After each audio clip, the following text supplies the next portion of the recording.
O leão africano, enlouquecido, atacou o garoto sem piedade. A razão disso foi que seu pai atirou contra o leão, o que fez o animal, antes calmo, ficar furioso. E no final, o garoto quase morto foi levado pelo leão. Todos pensavam que ele não sobreviveria, mas algo surpreendente aconteceu. Uma gota de sangue do leão caiu em sua ferida e se fundiu com seu DNA de maneira impressionante. Isso provocou uma evolução épica em seu corpo e suas funções físicas em um instante. No entanto, o pai do garoto matou o leão, o empalhou e pendurou sua cabeça como troféu, dizendo que era uma vingança. O garoto ficou furioso. Afinal, sem aquela gota de sangue, ele já teria morrido. Eles brigaram feio e a relação entre eles foi quebrada. Naquela noite, o garoto fugiu de casa e foi para as vastas pradarias no extremo oriente da Rússia, sua terra natal. Mas de repente, o chão começou a tremer levemente e logo o som das vibrações ficou mais intenso. O garoto olhou para o horizonte e viu uma enorme nuvem de poeira se aproximando, com um grande rebanho de bois correndo a toda velocidade em sua direção. Ele percebeu que não teria tempo para escapar, então se encolheu e se preparou para o pior. Para sua surpresa, o rebanho não o atropelou. Em vez disso, os bois se desviaram ao seu redor, como se fossem um rio contornando pedras. Foi então que ele percebeu que um imponente boi líder estava bloqueando seu caminho. Com um olhar profundo e forte, ele estava claramente protegendo o garoto até que o rebanho passasse seguro. Quando isso aconteceu, o boi, sem pressa, virou-se e seguiu com sua manada. Foi aí que o garoto percebeu que agora tinha a habilidade de se comunicar mentalmente com os animais e seu corpo estava em um nível sobre-humano. Bastava um movimento leve para lançar uma lança a mais de 10 km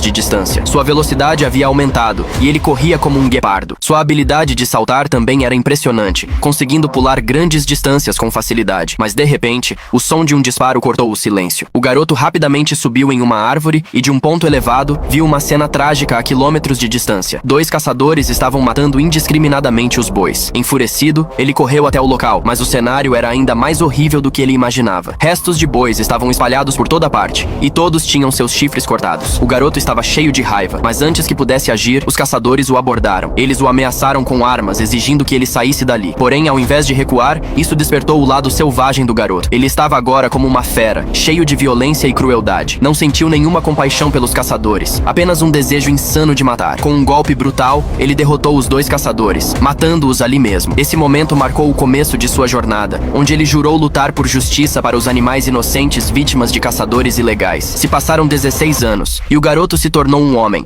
agora uma lenda entre os caçadores de recompensas. Ele caçava caçadores ilegais e também criminosos. Desta vez, ele se infiltrou em um ônibus que ia para uma colônia penal na Rússia, assumindo a identidade de um criminoso. Os presos, ao vê-lo, ficaram animados com sua aparência, especialmente por sua pele lisa e forte, e todos esperavam poder usufruir de sua presença. No entanto, o garoto observava o ambiente com calma, como se estivesse mapeando a prisão mentalmente, preparando-se para o que estava por vir. Logo, ele foi colocado em uma cela com um homem grande e intimidador, claramente um sujeito perigoso. Para evitar problemas, o garoto desafiou o homem a uma aposta. Ele conseguiria escapar da prisão em 3 dias, ou se falhasse, o homem poderia fazer o que quisesse com ele. O homem aceitou o desafio, sorrindo de maneira enigmática. No dia seguinte, durante o tempo de exercícios, o garoto estava malhando quando 2 prisioneiros se aproximaram e, com tom ameaçador, disseram que aquele era o território do líder deles. Mas o garoto não deu atenção e, sem dificuldade, levantou o peso que eles estavam tentando usar.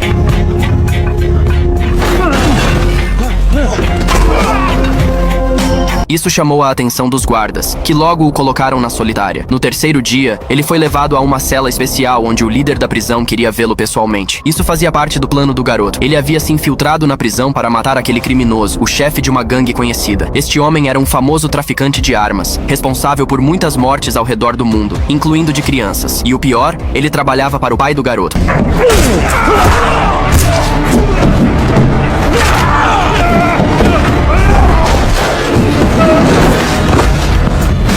Quando os guardas ouviram o barulho da luta, correram para investigar. O garoto, sem hesitar, jogou o líder da prisão pela janela e, com a força sobre-humana que agora possuía, escalou as paredes da prisão como um lagarto. Ele rasgou as grossas barras de ferro com as próprias mãos, criando um caminho para sua fuga. Depois, ele correu pelo telhado da prisão, pulando com facilidade os obstáculos. Mas mesmo assim, as luzes de busca não o deixavam em paz. Sem opção, ele se jogou contra o muro da prisão, se lançando para fora, correndo sob a neve, desviando das balas com uma agilidade incrível, como se estivesse dançando saltitando entre os disparos. Enquanto corria, os prisioneiros que assistiam à fuga ficaram em êxtase. O garoto, agora conhecido como Clavin, chegou até a última torre de vigilância, onde enfrentou os tiros enquanto escalava a parede de dezenas de metros de altura, se escondendo habilidosamente em um canto da torre. Os guardas ficaram paralisados, incapazes de alcançá-lo, e finalmente Clavin conseguiu pular para o lado de fora da prisão, escapando das balas de forma miraculosa. No entanto, logo após sair da prisão, uma tempestade de neve começou a cair intensamente. Clavin se perdeu nas condições adversas, e enquanto tentava encontrar um caminho, uma enorme loba apareceu. Sem hesitar, Clavin usou sua habilidade de comunicação mental com animais, estabelecendo uma conexão com a loba, que logo se tornou sua aliada. Usando a loba para distrair seus perseguidores, Clavin conseguiu chegar até o ponto de resgate, onde um avião o aguardava. A jornada de Clavin está apenas começando. O que será que o futuro reserva para ele?